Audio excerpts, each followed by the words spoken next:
Are you looking for a fun way to win up to 25 times your money this football and basketball season? Test your skills on Prize Picks, the most exciting way to play daily fantasy sports. Just select 2 or more players, pick more or less on their projections for a wide variety of stats, and place your entry. It's as easy as that. If you have the skills, you can turn $10 into $250 with just a few taps. Easy gameplay, quick withdrawals, and injury insurance on your picks are what makes Prize Picks the #1 daily fantasy sports app. Ready to test your skills? Join the Prize Picks community of more than 7 million players who have already signed up. Right now, Prize Picks will match your first deposit up to $100. Just visit prizepicks.com/bluewire and use code BLUEWIRE. That's code BLUEWIRE at prizepicks.com/bluewire for a first deposit match of up to $100. Prize Picks, daily fantasy sports made easy. Today's episode is brought to you by Cars.com. With over 2 million vehicles and 50,000 more added every day, Cars.com will match you with the perfect car for you, your budget, your life, your style. And if you're ready to say goodbye to your current car, Cars.com will get you an instant offer to cash it in. Just start by entering your license plate and get matched with a local dealer who will write you the check. So whether you're looking to buy or sell, just go to Cars.com. It's magical. Hello, Mavs fans. Welcome to Mavs Party. Oh, what's the name of this thing? Oh, yeah, Mavs Party. I'm Kirk Henderson, editor-in-chief of MavsMoneyball.com. I'm coming to you. It's about 10:45 on Wednesday, November 2nd. The Dallas Mavericks just defeated the Utah Jazz 103-100 in an alarmingly thrilling game. They are now 4-3. They're over 500. I, for one, am pretty psyched and somewhat relieved, even though the Utah Jazz have been winning pretty well this season. They started off the year 6-2. They're kind of considered to be a team that's eventually going to be one of the tank commanders. So notching a win, any win at this point in time, feels really, really nice. There's a lot we could overreact to in this game, though Josh Bowe and I talked about it for about 25 minutes. My main takeaways are I'm really glad they won.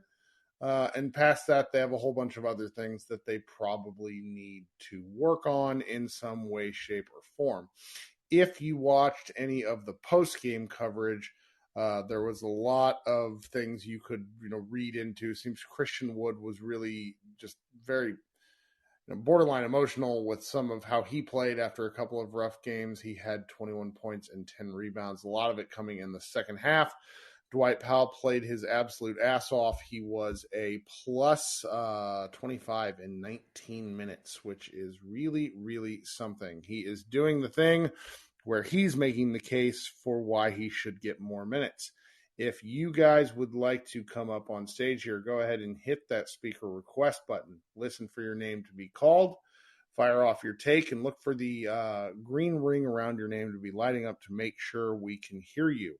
My voice is finally coming back into form. I'm apparently getting used to the Texas allergies, so I apologize for sounding like Marlboro Man with stage 9 cancer for the past week and a half, but we'll get through this. All right, we already got 5 people waiting to talk, so let's just let's fly through some folks. Coming up first, my man Max. Welcome back, Max. How are you today? I'm doing good. How's it going, Kirk? It is going. I always prefer wins to losses, even though there is something cathartic about bitching about a horrible loss. I definitely hear you on that. I had a couple things I just wanted to say about the game. First thing that that really stuck out to me is I think the Mavs really need to realize that we have 2 people on the team now that draw double teams and can kind of put the defenses in rotation. And I think we just need to exploit it more. And obviously that's Christian Wood, like on the post and things like that. Like he's just a problem. A lot of teams are going to need to double team that.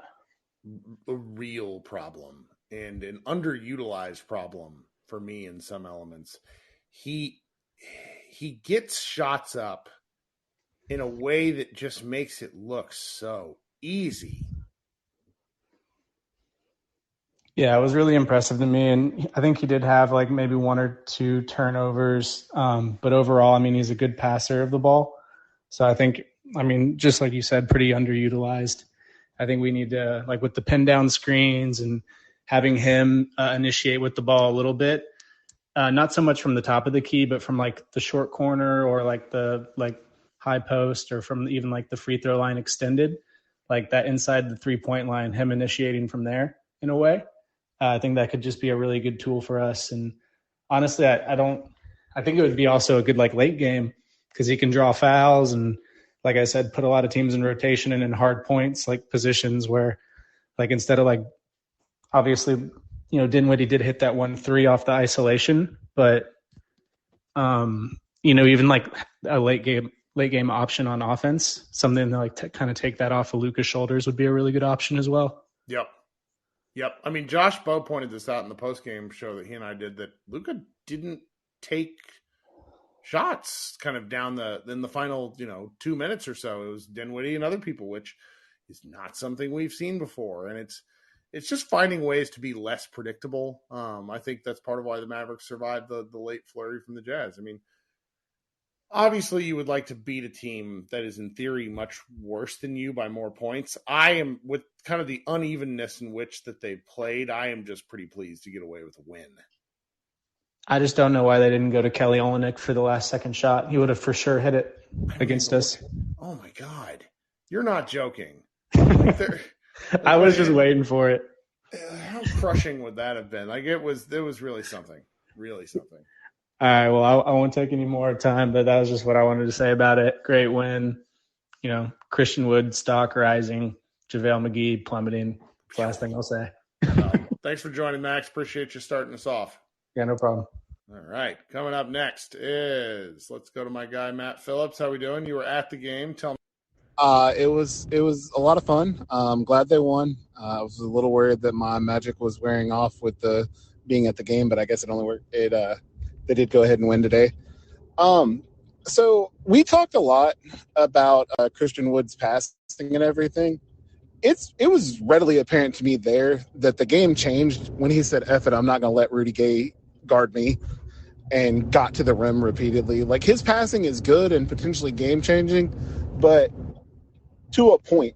Like, he's here to score, and it really does help when he gets aggressive and goes at the rim. Because, I mean, like, there was a stretch there in the third where he just really did. He was like, they are not guarding me. And he was right. Well, and that's sort of a repetition over time, getting comfortable with your role. I still don't understand elements of the rotation, if I'm being quite honest. And I get sort of spacing the Luka Wood minutes out in theory, but then it just things get a little funky. I mean, I know they closed without Wood on the floor, but Wood was also a huge part of why they took the lead to begin with. And I don't know. They have to find ways to make defending the Mavericks next to impossible with Luka and Wood on the floor. Yeah, I thought part of that, I was actually okay with it because Wood played for a long time in a row. He played for like 13 or 14 minutes of game time in a row, or 12 at least, because he was in from basically 4 minutes to go of the and then so he played well there. I really thought this was a good Spencer game. Like, it was weird because he struggled with his shot for a long time until that big three he made that put him up 92-86. But other than that, like, he did a lot of all-around stuff. And I think we've kind of understated his role in those energy lineups that they're running to start the fourth, because he has a gear that Luka doesn't have as far as attacking in transition. Like, you know, we give a lot of credit to that for Josh Green and Dwight Powell and everything for the energy, and I have something on them in a second. But Dinwiddie's ability to attack the rim in transition is a big part of what makes those lineups so successful too. Well, the attacking stuff that they did off the dribble and that he did in particularly off, I'm thinking of the one like kind of like baby Giannis play where he just got it off the free throw miss and went the whole length of the court and dunked. It was, whoo, man. Yeah, he's just fun. I really like watching him. All right, then I got one more negative thing and one more positive thing. Which one you want, the positive or the negative first? Let's go negative. All right, so the negative thing, which I did not use this in the stats post I just wrote, Reggie Bullock, Maxi Kleba, and Dorian Finney-Smith combined for 10 points in 80 combined minutes. That's a problem. That's okay. Okay, yeah. That is. So, I mean, like, I get it. I understand, space the floor. Luka creates a lot of shots. Wood creates what Luka doesn't, and then Spencer is secondary playmaker. But at some point, you have to have some production out of the minutes. And Maxi, I don't want to say Maxi's biggest fan because we all know who that is, but I have been one of Maxi's bigger fans. Maxi hasn't been that good defensively this year. He's not been good at basketball. But the deal with it is even when he's had he's been a streaky shooter. But you've always been able to count on, the closeouts are gonna be airtight. The rotations are gonna be good. He's gonna make up for a lot of other mistakes. And some of it is obviously having to cover for mistakes for more than just Luka. But like when he switches now, we still think of him as, a really good switch defender, like not quite Bam, but the next level of switch defender below that.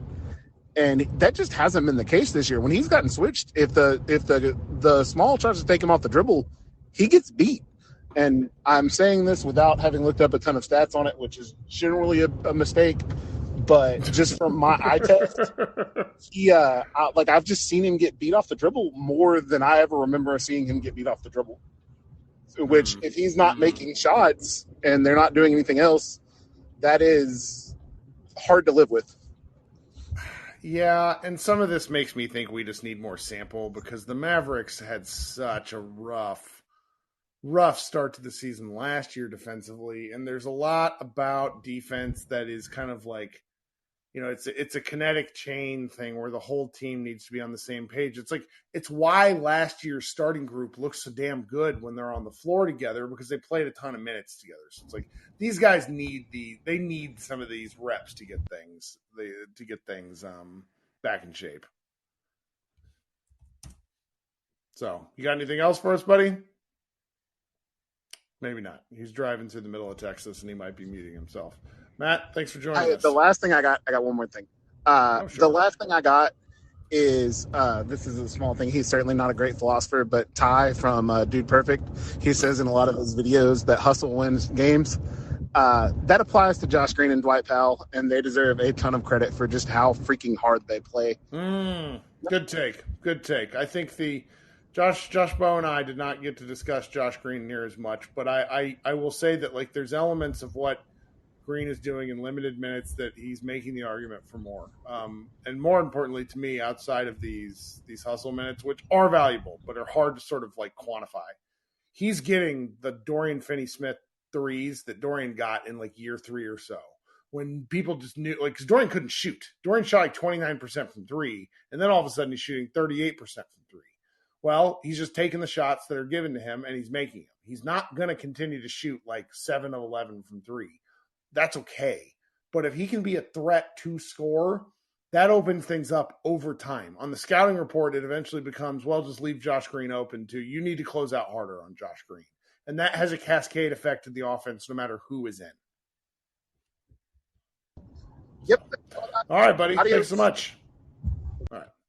Coming up next, then, we got my guy, Chris. Thanks for waiting. Chris, what are you thinking tonight? How's it going? It's going. Yeah, I know, man. It feels great to be on the winning side of that 3-point win. Yeah, wins are good. Could have gone into overtime. You're just holding your breath in the Clarkson thing. I swear, if we went into overtime and would have lost that game, I would have felt like Zoolander and be like, I guess there's some things to ponder here, So yep, just be all depressed. But shout out to Dwight Powell because I'm just going to nickname him Artemis because a lot of us fans have been wanting him to be sent to the moon. Well, he's continued to delay his launch to the moon here. So I don't know. Just when we think that he's going to just be buried on the bench, he just comes out of nowhere and he just affects the game in some kind of way. I mean, he did enough, to get us back in the game. This whole JaVale McGee thing is just concerning me. I didn't even see what his plus minus is, but it has to be. Just -7 in 8 minutes. I mean, I've been crushing JaVale for weeks because, broadly speaking, I don't think he's very good. I also don't think he necessarily did anything too terrible tonight. It's just he plays with I mean, you've got kids. He plays with like the energy of an overtired child that's like ready to go to bed. That you can't. He's just like, it's like slow. Like all of his movements, the look on his face is like, oh, I don't wanna. Yeah, And yeah. it's just that shit drives me nuts. It's mainly on the defensive end, right? Because they were just getting up. I mean, there was they get up 14 points, and then one time they get up 15 points.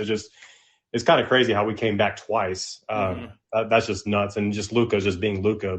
But man, Christian Wood, I mean, he's just making, a case for himself. I mean, we all know he should be a starter. I mean, but I think he should be because we're starting off bad, right? I mean, we're starting off where we get down 8-10 points in the first. I mean, that's at least an argument for Powell.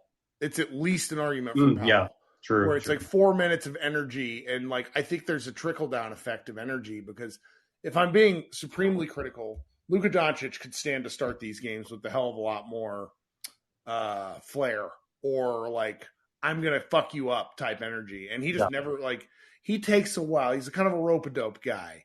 But Powell is Sonic the Hedgehog who is like all the time. And there's something to be said for that when it helps. I mean, sometimes it doesn't always help, but I think these Mavericks need this because they just start off these games with like a lethargic sense that's really maddening to watch. And as much as, over the years or the last, I guess after his Achilles, we want to pull our hair out with Dwight Powell. But that's when we asked too much of him. But I think when he's coming off the bench, he's getting these limited minutes. He's just burning all his energy quick. I mean, he affects the game in, I think, mostly positive ways. But yeah, I think this game is going to be a reflection of our entire season. If this is the roster we have going forward for this year, if there's no trades to happen, there's going to be some ups and downs. But I think if we're good enough, we're going to close it out like we did this game barely enough to. I mean, obviously, we're going to go to the playoffs. I'm just confident enough we are just by having Luka, but just at least avoid that play-in. But dang, I hope we can get the 3rd or 4th seed. But we just got to not be giving up games like we did early in the season. But early games, it's going to happen. But as long as you close out games like this, now question here: I'm not high on Ben Simmons, and this is something separate from this is like trade talk here. Okay. Would you do this trade? Ben Simmons and a 2nd-round pick, and we give up McGee, Bertans, and Tim Hardaway Jr. You could promise me I was going to heaven, and I would have to second guess whether I was going to get Ben Simmons. Okay? No. Yeah, he's trash. I know. Oh my God. Yeah, he's so mentally weak. Well, there's also so he's been wrestling with knee stuff, and knee stuff is downhill from back stuff. Like there's the kinetic chain of your body, and I worry for him. Like back stuff is really like Dwight Howard. It changed his whole career. Back stuff is just not something you mess with. Yeah. I mean, I was thinking maybe to offload, Bertans and McGee's contract, but obviously Ben Simmons has a massive contract too. Right. So it's like how many piles of crap are you changing? Yeah. Yeah. But anyway, Friday we got the Raptors, and they kicked the Spurs ass. We just have to don't get behind early. It doesn't matter if we're at home. Just you got to hopefully they can maybe start Wood and see kind of go zone. Look, if they get their asses handed to them on Friday, prepare yourself, a strong bourbon drink, and we'll bitch like nobody's business in this thing because the Raptors are exactly the kind of team that can exploit the Mavericks' lackadaisical start. Should they run zone against this Raptors team like they did the Jazz team tonight? No. Love it. Thanks for joining, buddy. Yes, sir. Thank you. All right. Talk soon. Yeah. All right. Who else we got waiting? All right, we got Ewan. He's an East Coaster. We gotta get him in so he can go to bed. It's midnight. What's going on, friend? Hey, what's going on? Just here. Tell me what you're thinking. What'd you watch tonight? Did you get a? Yeah, I watched the game. I mean, your JaVale take is like 100%. It's like I remember you said a few pods ago. It's like he don't know what to do when he try to catch the rebound. He's like he just swats it around. Mm-hmm. And I watched the game. I'm like, yo, grab the ball. It's like he just playing hot potato with the ball. Like, grab the rebound, kid. I'm just ready for that experiment to be over. And secondly, this is a case where we really need a third ball handler because like Dinwiddie is really a change of pace. Like how he attacks the rim. Like Luka attacks the rim, but it's not as quick as Dinwiddie is. And when we had Brunson, you kind of had, two of those. Because Brunson will give you, a little okey doke and some swiftness to the rack. Sure. And it's like we only really technically have one slasher. I mean, Josh Green may be a slasher, but he's not that polished when it comes to dribbling the ball. So I wouldn't. I mean, few people are, but like the lack of Brunson is sort of giving us all a reminder of just how specifically skilled he was. Yeah, and it's like pretty much, when it comes to the ball handling, dribbling, outside the paint, is pretty much just Luka and Spence. That's pretty much all you got. Like that is literally all you have when it comes to the dribbling at all. Now, I only have one negative about Christian Wood today. Everything was pretty much, as we expected. He's like gifted offensively, but it's like every time he scored a basket, he's like he's in awe of himself, and he looks at his hands. He looks. He looks at the camera, and he has like a slow jog to get back, and he gets burned every time. Like the person he got to guard just runs down and scores a layup. And I know you saw Kid and Sweeney on the sideline looking pissed off for that. Yeah, I mean, I don't know. You're right though. I don't really think I've thought about how much like Wood celebrates like Christian Wood. No, trust me. I mean, he does it on every. I just like to thank my hands, kind of thing. I love it. That's a good point. Yeah, he does it on every basket. And like we already have Luka that does that. Well, not as much as Luka him, dance? but if you see Christian Wood, we watch the game when you get a chance, and you see what I'm talking about.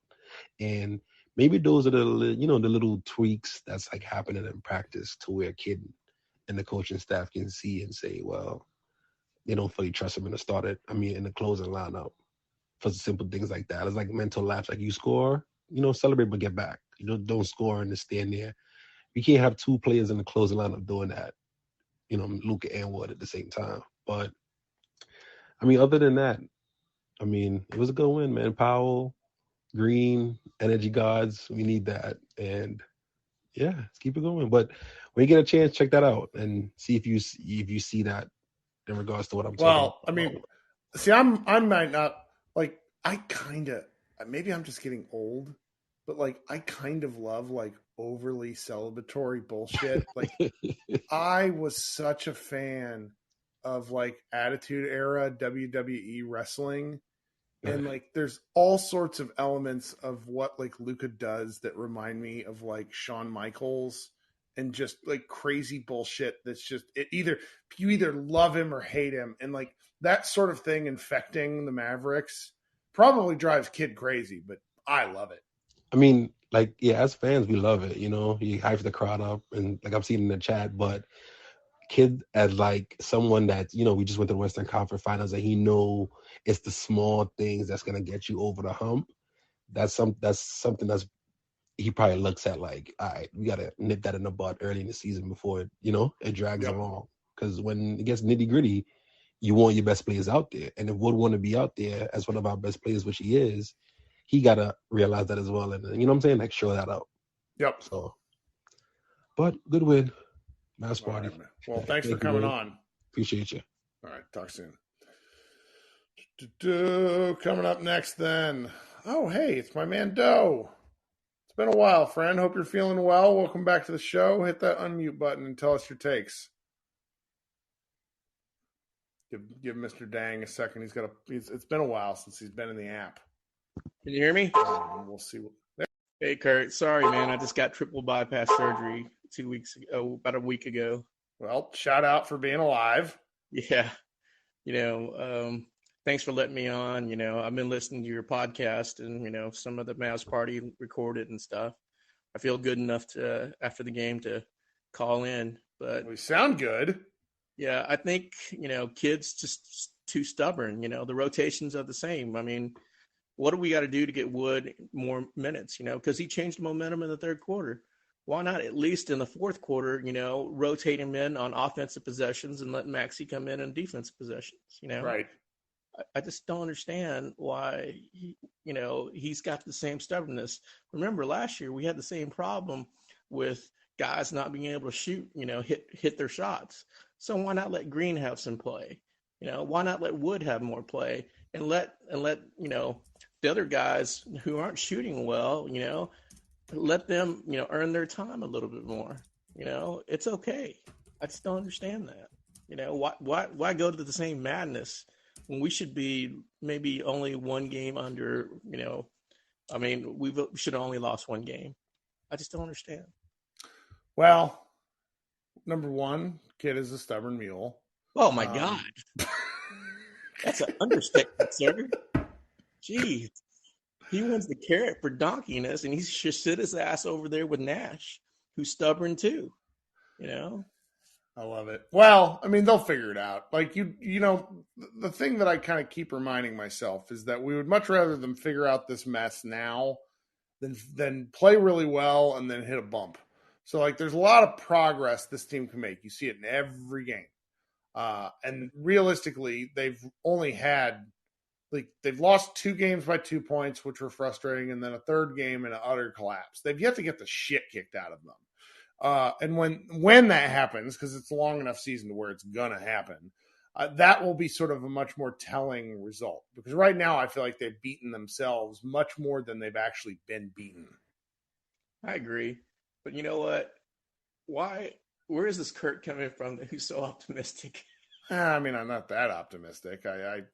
Did you hear the show after they lost to the Thunder? Like, I was. No, I couldn't.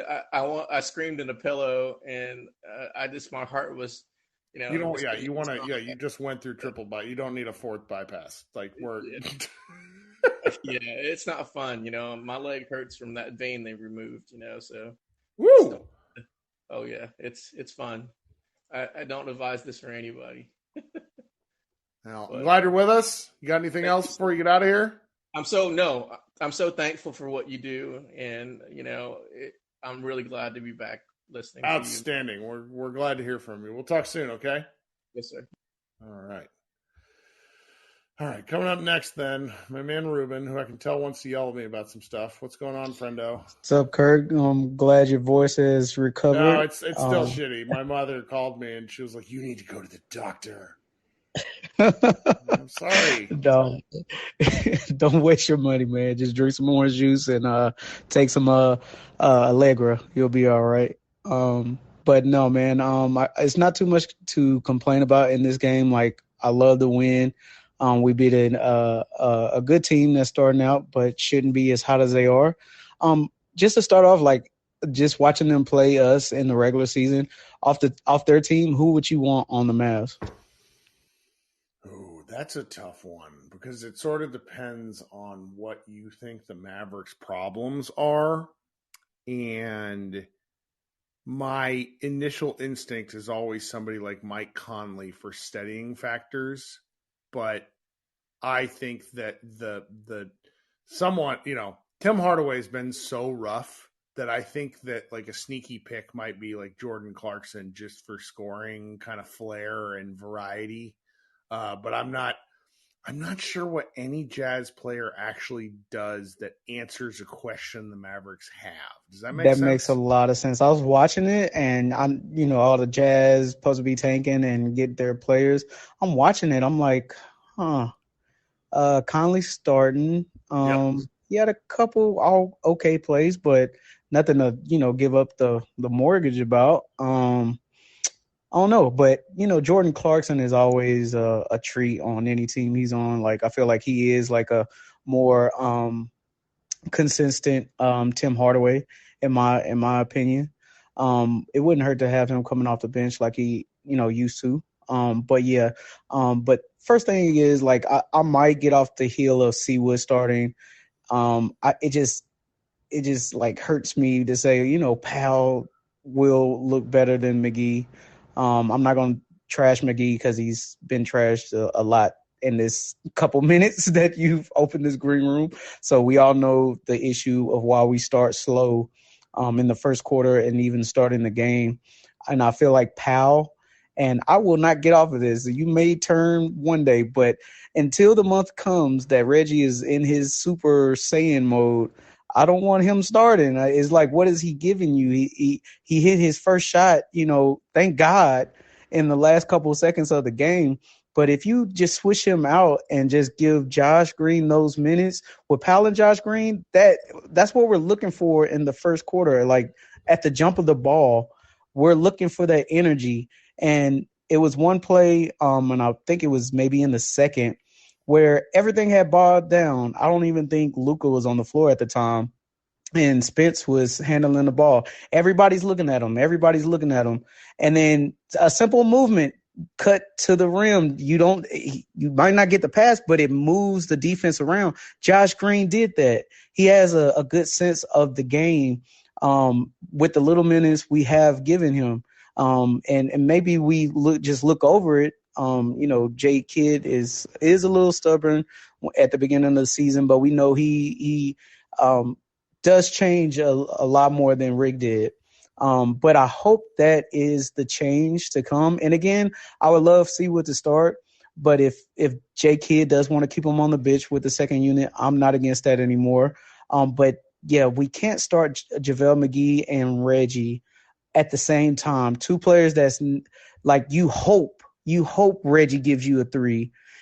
Josh Green in his place will give you defensive rebounds, will give you offensive rebounds, will just do something to give you more chances to score than Reggie at this point in the year. Like I said, Reggie is not a bad player, and go ahead. I don't mean to rant too. No, you're good. I was really shocked you didn't use a harp at this juncture. It was right there. You just didn't go with it at this juncture of the season. I'm just teasing you. I didn't mute myself when I took a drink. No, I understand, but Josh is like I'm really feeling Josh's growth in this season, and it shows all the work he's done in the summer that really is paying off. And you were correct, like they are showing him that space that there's nobody near him. Like he gets those shots, and there's no they're just like fine, shoot it, and he hit 2 or 3 tonight. Yes, sir. And so like if he gets 3 3-point attempts a game, and he plays 65 games, that's 195 attempts over the course of the year. That's what I'm talking about when it comes to volume. Yeah. He has to have volume, because if he plays 14 minutes and he takes one shot, I understand what people like. I've gotten some lectures out there where it's just like, well, he's not getting the ball enough. I hear you. I understand that. But what he's done right now is last year he gets that corner 3-point look. He does something fucking stupid. I'm sorry. He just does. Like he dribbles into traffic, nothing. He has taken clean, good-looking shots. Yeah. And that's all I can really ask for right now. Yeah, and that's all I'm asking for too. But with Reggie, you throw him the ball, he's not going to do anything with it at this point, at this juncture in the season. But in the playoffs, we will need him. I'm not saying Reggie is a bad player. No. Let him, let's start these games with a little bit more energy. And again, I would love to see Seawood start, but hey, I never get what I want in life. And maybe he doesn't need to start. Let's get Josh and Powell, see how that goes. If Powell's not giving you enough, then you can turn to Seawood. But with those two players on the starting lineup right now, we're just going to continue to see just being down 15, 10 points and having to scrounge out of it. But love the game, love what you do, Kirk, and I'm glad your voice is back. Have a good night. Well, I can't believe y'all even listen to me. Thanks for coming up. Talk soon. This is advertiser content brought to you by Frito-Lay. Hello, I'm Chip Murphy, here to get you ready for the big tournament. Tonight we'll break down who will be cutting. Cut! What are you two doing? Sorry, Chip. Prez here got his feathers ruffled when I told him Ruffles has zero chance of winning the title. And I was letting Dip know that she is not taking into account Ruffles' iconic ridges. Guys, it's March. We have to start talking about the tournament. We are. It is the 2023 Frito-Lay Snack It. We're talking about big-time matchups between Cheetos, Smart Food, Lay's, Sun Chips, and more. Just head to the Frito-Lay Snack Bracket and vote for your favorite chip, pretzel, or dip for a chance to win up to $1,000 or a year's worth of snacks. This sounds great. Keep up the good work. Just go to fritolaysnacket.sbnation.com. No purchase necessary. Sweepstakes ends 4/3/2023. Void where prohibited. Here's worth of snacks awarded in the form of 52 coupons, each good for one bag of chips. See official rules at fritolaysnacket.sbnation.com.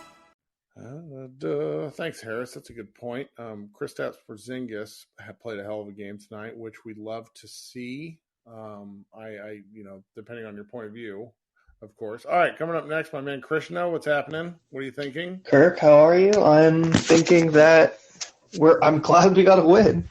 It seemed like the Mavs just do not want to win at some point in this game. Well, I mean, everything after the first quarter is pretty good. There was times the beginning of the third quarter. Third quarter, a little bumpy. Yeah. But I mean, they dug themselves such a hole in the first.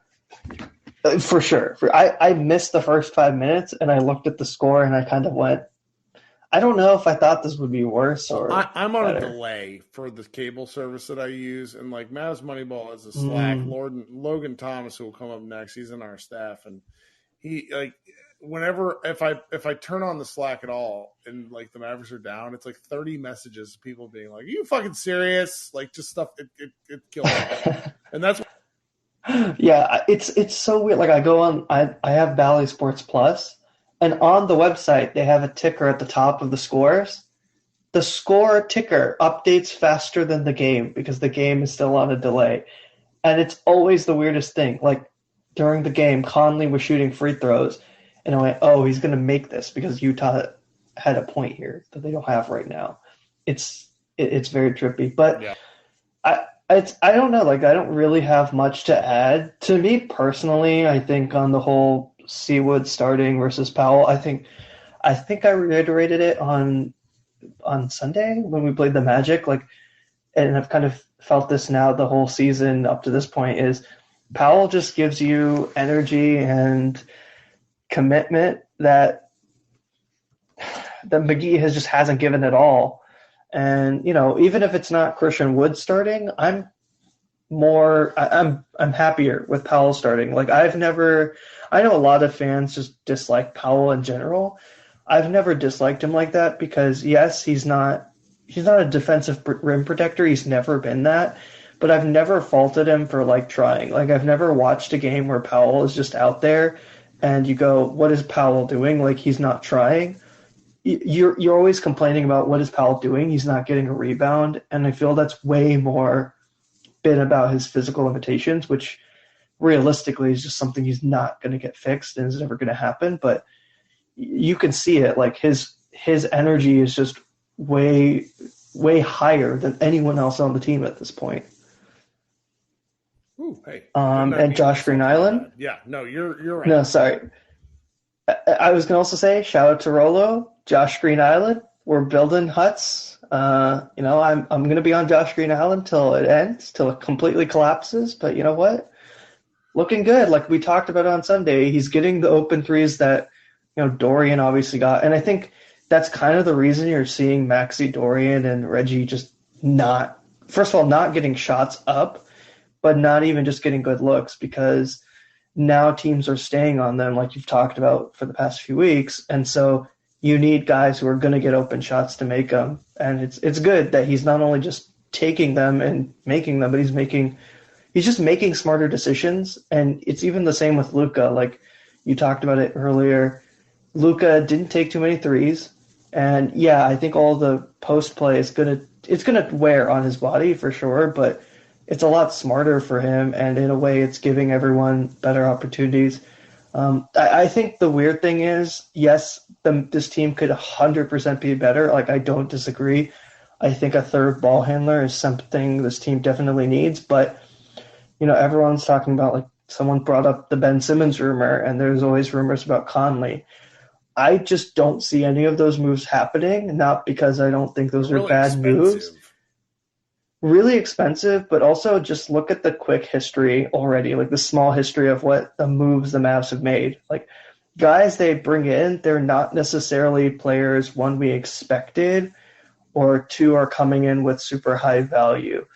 Like Reggie Bullock, like he came off a pretty decent series with the Knicks, but he was not necessarily a high value guy.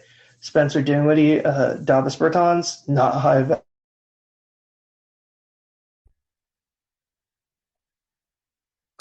Yes. value then to Houston, not high value. So I don't think it's realistic for this team I don't want to say realistic, but I just don't think that we're going to be sitting here at the trade deadline saying, oh, the Mavericks are trading for Mike Conley. I think it could be someone. I think it will be a point guard. I think it is going to be a ball handler. I just think it's going to be someone we look at and say, they've just not played well overall, or they've had a good time somewhere else earlier, but they haven't looked great recently. And that's what I'm more expecting. Now, who that is, I have no idea because we're only 7 games into the season, but that's someone I'm expecting more of. And I don't think it'll be something where we give up a first rounder because that's just not viable. But overall, I'm middling. Like my feelings on this team are kind of middling. I'm not super frustrated, but I'm not super excited because like this team, it's just been so up and down. And sure, and it is frustrating, the J Kid like rotation stuff. But I thought it was better. Like he burned 4 timeouts in the first half. Yeah, he did call timeouts. Shout out Jason Kidd coaching. He burned 4 timeouts. I was actually shocked, and it's so weird. Like I think. But we're already starting to see some of the rotation stuff a little bit. Like, would I like more? Yes. I mean, like JaVale McGee has played like less and less minutes as we've gone on. I think it's gonna be very. I think by the end of this month, I don't even know if we see McGee in the rotation at all. It's tough. I think it's just tough. Like I don't know. Like you can't put your pulse on anything this team is doing because it's not. It was the same way last year. It really was for sure. But I think they were winning more games. Exactly, and I think were they winning more games last year. Oh yeah, like they were winning. Really? Their Pythagorean win expectation after their first 10 games was of something like a 3-7 team. And yet, I want to say after 11 games, there was something like 6-5. And the thing was, they were winning close games. And then they're playing these national TV games, like the Hawks. And they were getting blown out. Destroyed us. Yeah. It was a struggle bus. It was awful. Like the first game of the year, they posted Dorian Finney-Smith twice. Yes. We never saw that shit ever again. No, and I think it's interesting. You're not seeing experimentation like that. The kind of experimentation you're seeing now is more of like the roles. Because I think what we didn't talk of, maybe we did talk about it, but now we're seeing like Jalen Brunson. It's not that you're losing the scoring, which is important, but you're losing the ability to just hold the ball and calm everyone down. Right. Whereas you don't really have that kind of player right now who can just literally hold the ball and slow your pace down. Like, yes, we talk about Luka slowing the pace down, but part of it also, like Jalen Brunson had adapted his play to play that slow with Luka, and that kind of kept like a consistency. And no one's been able to do that. And so part of it is you have one very major new player who is trying to adapt to not only a defensive system, but his role, and his role might change very soon. And I completely understand the urge to just be like, change all the rotations game by game.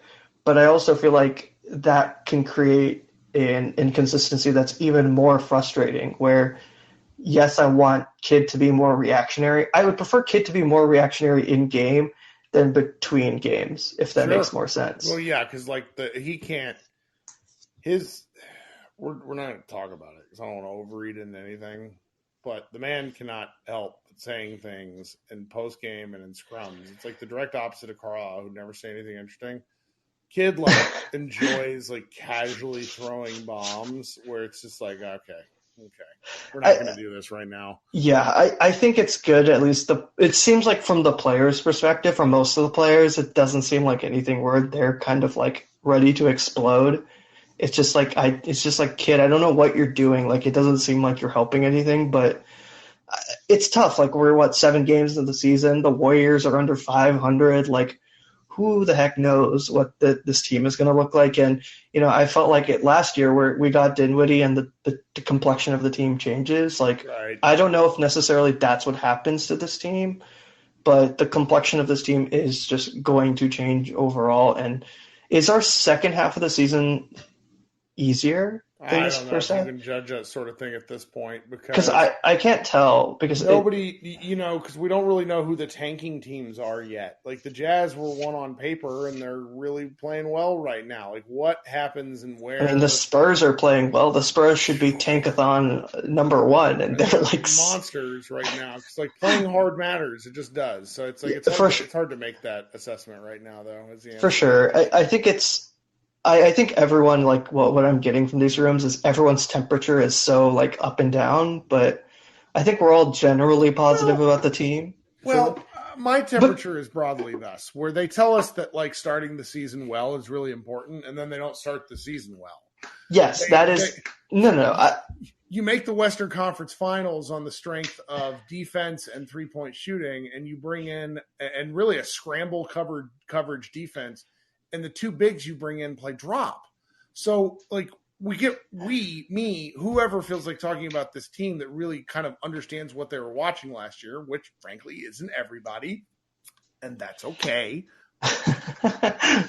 No, I mean that, because it's basketball is easy, but it's also really complex. And there's elements of this where it makes me wonder if the Mavericks, it's like, well, we need rebounding if we get to the Western Conference Finals. And I'm like, motherfucker, we need to get to the Western Conference Finals. Like, get there. When I argue, and granted, that's like me arguing with like basketball friends when I'm playing. And so it's like there's elements of that where it's you know expectations are tough, and I had them, we all have them, and they've not started where they wanted. But when you win a grind out game tonight, where they come from behind and eventually take the lead, you see something there. Now, do I fully expect to be in here on Friday bitching up a storm because the Toronto Raptors murder us on our own floor? I'm not ready. Pascal Siakam, I'll be honest, I've wanted Pascal Siakam on the Mavericks more than any other player. I think he's phenomenal. Like, I actually think he'd be – everyone talks about, like, Giannis is the perfect complement, which I agree. But, like, if there is a second player I would want besides Luka, it's always been Pascal Siakam. And Pascal Siakam looks insane. Like, he could probably be first All-NBA this season. Like, I'm worried about the Raptors and Nick Nurse. They're always good. Like, Nick Nurse is such a good coach. I don't want to talk about the Raptors because it's a Mavs pod, but we'll see Friday. And I'm positive. I'm just happy for tonight. Good. We'll see what happens on Friday. I want more fans to come up. I don't want to monopolize the time. But thank you, Kirk. Talk soon. Yep. All right, Logan, you've been waiting a while. What's up, buddy? Logan, you there? Hello? Great audio. What's going on, dude? Can you hear me? Okay, cool. I was going to say this was the most positive I felt after one of the wins because the process I didn't feel like was always good in the other ones, like especially the end of the Nets game. We just made a bunch of threes. Yeah. And tonight it wasn't – what's up? No, you're right, because there's 50% from three in one of those wins. And it's like that's not a sustainable process. We were 6 of 28 maybe halfway through the fourth or going into the fourth. I don't know what the final, but that's bad for us. You know what I mean? Yeah. Like that's legitimately bad for us. But he played Hardaway and then Hardaway made his shots. But because of last year, I mean, I think we just all sense that Hardaway's in a different phase of his career. And it's like they don't want to admit that. And he was it's like they thought Spencer would become Brunson and Tim would become Spencer, like as far as like the offensive hierarchy. And I just think, Hardaway needs to be something more like, if he's on that night, it's a luxury. If he's not, he's not. They give him too much freedom. That's my conclusion. Right. He has too much freedom to do dumb shit instead of catching, shooting, passing. That's like the extent of how he was used under Carlisle. And now he gets to do stuff. And I bet, I've not looked at this, but I bet his percentage of his field goal percentage is hilariously dependent on number of dribbles. Oh yeah, no, that makes total sense. Well, because I think a lot of that is because of the lack of the third ball handler, because they're having him bring the ball up, even if it's just to give it to Luka. Yep. But like, if it was a playoff series and they did that, whoever has Gary Payton Jr. is going to be like, hey, this is what we do when Tim Hardaway starts bringing it up, and you get a turnover every single time, or Jose Alvarado or whatever. But But so he was in, like, this was the first time I didn't feel like we made it through an escape hatch. This was the first time it was like, oh, it felt like some things got figured out. And I don't know if Kid's going to adapt that quickly because he is stubborn. But, like, it's just excising the people that were problematic in the other games. It's somewhat simple. Well, to me, the defense is really problematic on the man-to-man stuff, but the only way that these certain players who are really struggling with it, mainly Christian Wood, is going to get better at that is through process and review of tape. You can't play a guy 12 or 14 minutes and not have anything to look at. I mean, Hardaway is frustrating on defense because he actually tries really hard. He just makes the wrong choice every time.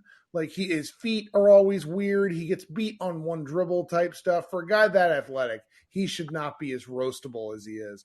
Whereas Wood, with his wingspan and his recoverability, I think he just needs to be shown what to do differently and then have the opportunity to, correct those things the next game. And instead, I feel like some of the defensive stuff, Kid gets so frustrated with them as a team that because he does this to McGee too. The difference is McGee just doesn't clean up any of the mess. I don't know. There's a lot that I don't understand because, like, they play drop coverage with both Wood and McGee. The Mavericks did not win games by playing drop coverage. Well, see, I think Wood's feet are quick enough. I think it is what you're talking about of him not, like, we talked about how complicated the rotations were last year and how long it took him for the defense to click.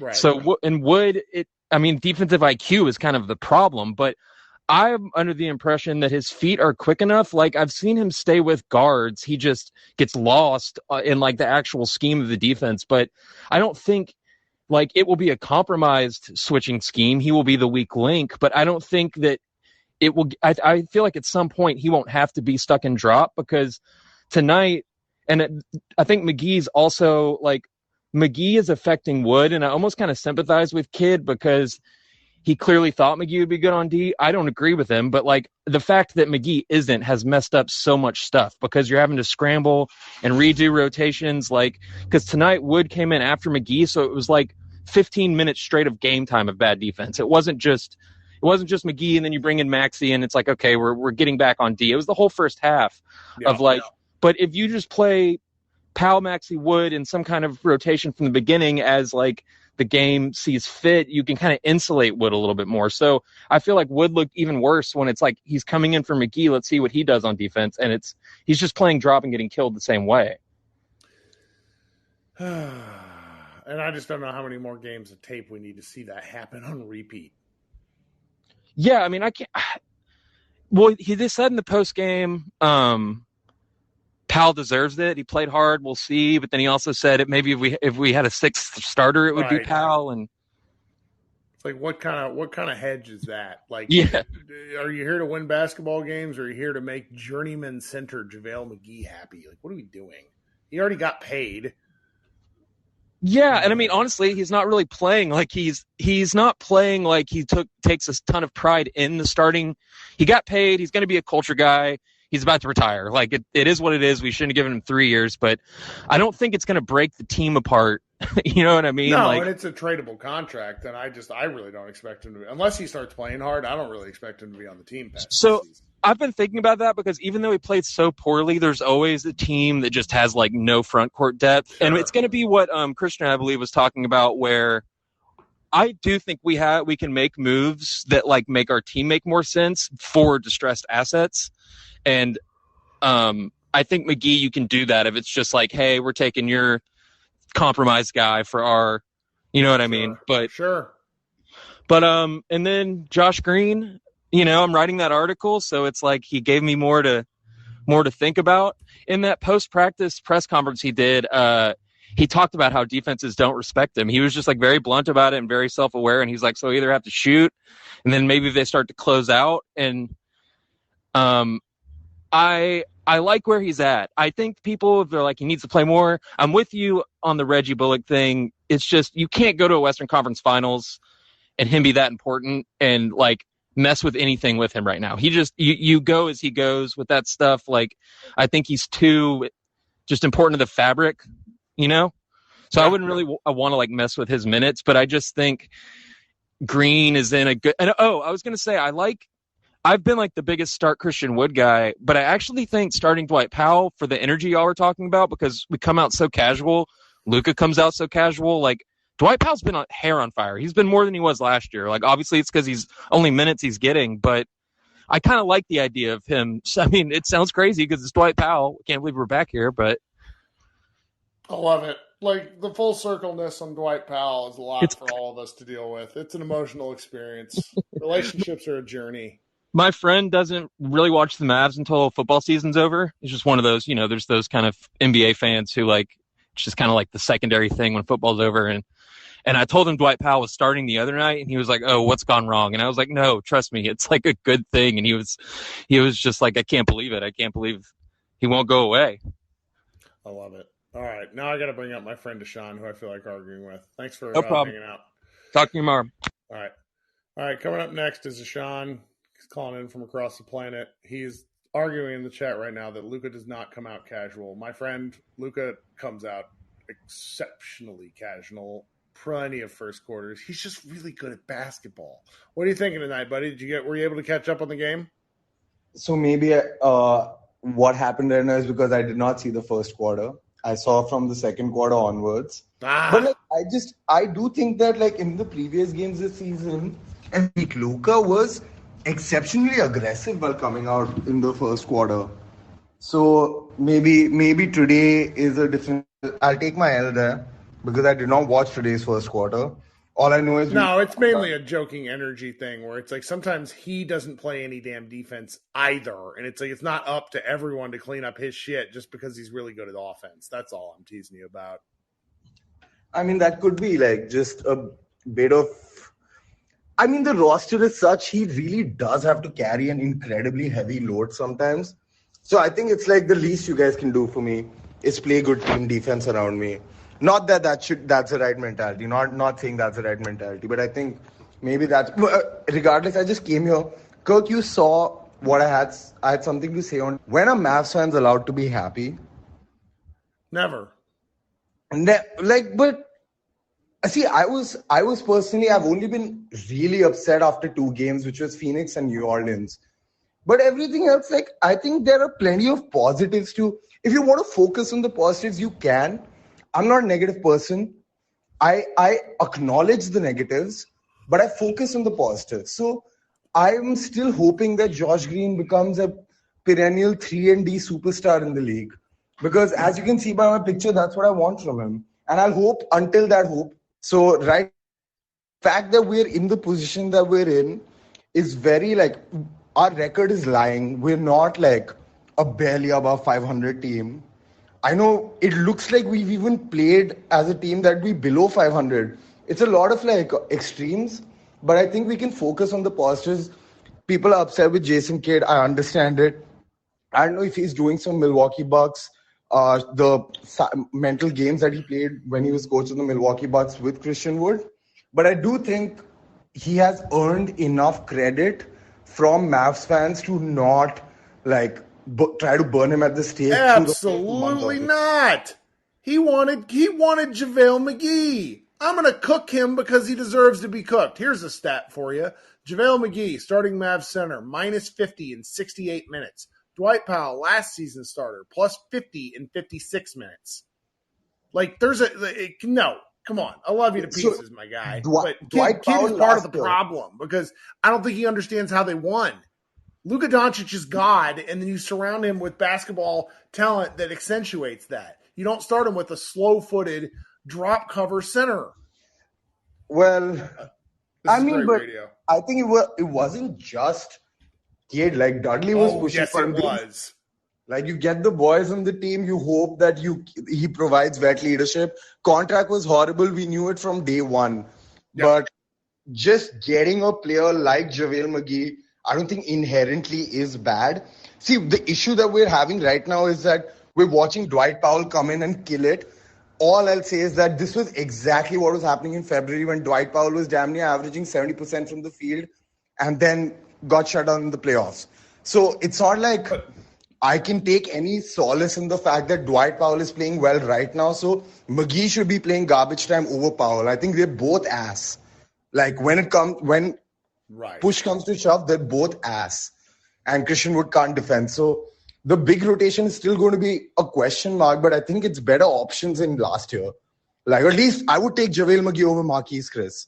Yes, but the comparisons there make one uncomfortable. I mean, it's not a comfortable situation without doubt.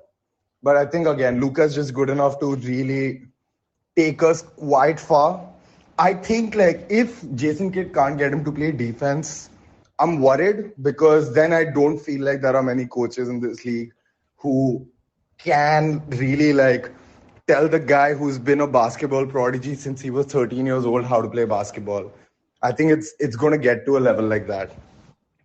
Well, we're certainly going to see because it's, you know, you mentioned that the Mavericks, there's 3 games that they lost in maddening fashion. The Thunder game, real bad. But I mentioned this earlier in the show, I think probably before you popped in here. Those 3 losses, all 3 losses, are much more to me the Mavericks beating themselves than the Mavericks losing and I agree with better teams. I think the Pelicans is the only loss that like we just got our ass kicked that night. I think because they were just not missing. Like you can't do anything about that when Trey Murphy shoots. We didn't respect him. We didn't respect him until it was way too late. And everybody came out and said that. Like we thought that they're injured. It's going to be easy. I think there are bad habits can often be corrected because I think the biggest positive that the Mavs have is camaraderie and chemistry right now. Right. And I feel like over the course of a season, especially again, happened last year. So again, it's just optimism on my part. Bad habits can be fixed. Rotations can be fixed. We could be 2-6. We could be 6-2. Whatever, actually. So I don't know. Like it's very hard to, completely like make an assumption on whether this team is good or bad. From my perspective, from my hope, my opinion, I think we're still a great team. We can still be top 6. All the shit things we've seen about this team, easily finish top 6. And again, I'm just going to give Jason Kidd the benefit of doubt up until January. After that, I do not care what happens to him. Oh, yeah. Because he turned it around in January last year. When Luka was hurt, he was Zingas a 22-point scorer. I think that's when they had enough time kind of as a team for the connectivity on defense to start to apply itself to where the rotations that they're supposed to be making within their defense become instinct over, oh, this is what I'm supposed to do next. Like the sort of the flow that comes within playing together for 30 games and that sort of thing. So, I mean, and I hope for that this year. I just hate drop coverage because Dwight Powell became playable because he became like a Tasmanian devil and was just like running around like a weirdo. And, when you go and you see these things where it's like, oh, the guy's driving right at McGee, right at Wood. Well, what do we think's going to happen? Like basketball favors the offensive player. So what are you doing playing a coverage that is... Especially NBA basketball. Yeah. That's what I meant. So anyways. But again, like we saw Kidd play drop coverage till December last year. We saw him blow a lead against the Suns because of drop coverage last year. So I just feel like he's not an imbecile. Like at least I'll hope he's not an imbecile. I think he saw the issues last year. He corrected them over the season. We had a great playoff run. Hopefully it's a relatively new roster, new lineup. Josh Green should be given more importance. There's like a lot of things. He has too many options, in my opinion, of like what to do. And they're all like mid options. Sure. Like there's not anybody that stands out. You like need the minutes together with these guys to see what actually is going to like kind of sort itself out. Which is why you need to give Josh Green a chance. I don't like... What at this point in the season, so early when you're still figuring out your rotations, I don't see the point of playing guys like Reggie and Tim such heavy minutes over Josh, especially because I get it that you might want the experienced players to play more during later in the season, and we know the load Bullock can carry through the playoffs. But now, like, let the boy hoop. He adds energy. Sure. He's arguably one of our best perimeter defenders already. Like, I'm not saying he's better than DFS. Yeah, but he was great last year. I remember the Utah series when he was missing every single shot. He was putting in some great effort defensively before he started. Well, the footwork stuff, he doesn't get beat. Like, I judge a lot of stuff on perimeter defense based off of if you get your ass kicked on a single dribble move. And he had some challenges with that. And right now, his recovery on stuff is really, really solid. And it's almost kind of annoying. There's a play, it had to be second quarter. It was a fast break play where he helped get back and basically stymied the ball in transition. Luka ended up getting the rebound, but it was a Josh Green caused play where he just basically gets back and gets in front of whoever was driving. It might have been Clarkson. And like that's the sort of like effort level stuff that, like Hardaway ain't doing. That I understand what you mean. So that's the issue with Green and like say Luka is that we've seen Luka be able to play good defense, but he rarely puts in the effort. Josh is still a little green, but you can't question the effort. I feel like when a player is consistently putting in strong effort every possession, the chances good things will happen for you are relatively higher. Again, going back to the playoffs, one of the main things Bullock and DFS did all playoffs was they never cheated effort on any possession. They tried start to finish on that heavy minutes load, which is why I think like there's no downside to giving Josh Green 25 minutes. Right. I mean, they need to find more. I still don't know what they do, but they can't. It's like the 13 to 14. Let's see it inch up. Let's see him do something. All right, man. Thanks for hanging out. Thanks for having me, man. All right. Talk soon. Let's go. We got a couple more people, and then I want to go to bed because it's somehow midnight. Jiggy, what's up? You've been waiting a long time. Sorry about that. All right. Going to give you a second to find the unmute button, and then I'm going to call somebody else up if you are not there. All right, let's go with Juan. Welcome, Juan. How we doing? Nope, Juan decided that he didn't want to be up here, so we're going to go to Aaron next. Aaron, what's up? Kirk, long time no talk.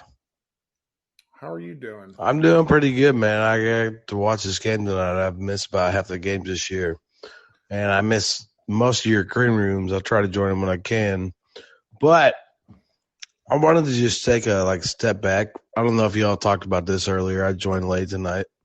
But what we're witnessing here with Luka, did y'all talk about that earlier? Let's all we cannot talk about Luka enough. Go. No, well, what I'm saying is the historical aspect of what he's doing in these 7 games, and you know what? I'll give you credit. Honestly, I knew about Luka about a year and a half before the draft, and it was because of you. You were all over Luka so early on. Well, that year was rough. I watched 2 games of Dennis Smith and was like, well, time to figure out who's going to. No, but I remember honestly, your Twitter account was the one that got me on him, and I read his whole story. The dude is Tiger Woods. He's LeBron. He's Jordan. What he's doing now, it's we just gotta appreciate it because it's so easy not to. Yeah. It's insane, dude. The 30-point thing to start a season is preposterous. It's just preposterous. It's not been done since 1963. Yeah, Wilt. It's Wilt. Yeah.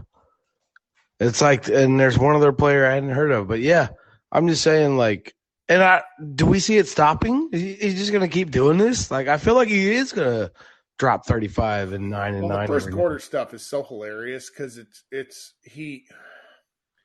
looks like he's going to score 60 points every game, and then he has a little bit of a drop off, and then third quarter tonight was pretty rough, and then all of a sudden he's back up.